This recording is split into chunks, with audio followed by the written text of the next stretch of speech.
Today, I am reviewing the MINIX J51-C8 Max mini computer. If at any time you'd like to explore this product for yourself and grab it at a great price, be sure to check the links below the video. If you are looking for a way to turn a pile of monitors into a high-powered workstation without taking up half your desk, you might have stumbled across the MINIX J51-C8 Max.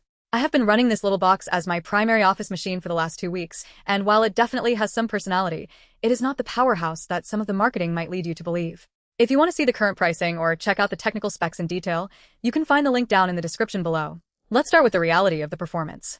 This machine runs on the Intel N5105 processor. If you are expecting to do heavy video editing, 3D rendering, or modern gaming, you're going to be disappointed. That is not what this machine is for. Where this box actually shines is in light office productivity, web browsing, and acting as a dedicated media server or a digital signage player. I found that with the 8 GB of RAM it comes with, multitasking is perfectly smooth as long as you aren't running 20 Chrome tabs alongside a heavy Excel sheet. If you feel like you need more headroom, the good news is that the internal layout is actually quite accessible, and you can bump that RAM up to 16 GB if you really need to. The build quality is exactly what you would expect from MINIX. It feels sturdy, compact, and it is designed to run 24/7. I left it running for a week straight with 3 monitors plugged in, and it didn't hiccup once. Speaking of those monitors, the triple 4K at 60 Hz support is genuinely impressive for a device this size. It handled my multi-screen setup without any noticeable lag during standard desktop work. However, there is a catch you need to be aware of. The USB-C port is a bit of a weird one. It handles video output beautifully, but it does not carry audio. If you are planning to use a USB-C monitor that relies on that cable for sound, you're going to be left in silence unless you use a separate audio output. It is a minor annoyance, but it is one that caught me off guard during my first hour of testing. When it comes to value, you are paying for the convenience of a turnkey system. It comes with Windows 11 Pro pre-installed, so you really can just plug in your keyboard, mouse, and display and get straight to work. For a small business owner or someone who just wants a reliable computer for basic tasks, that ease of use is worth a lot.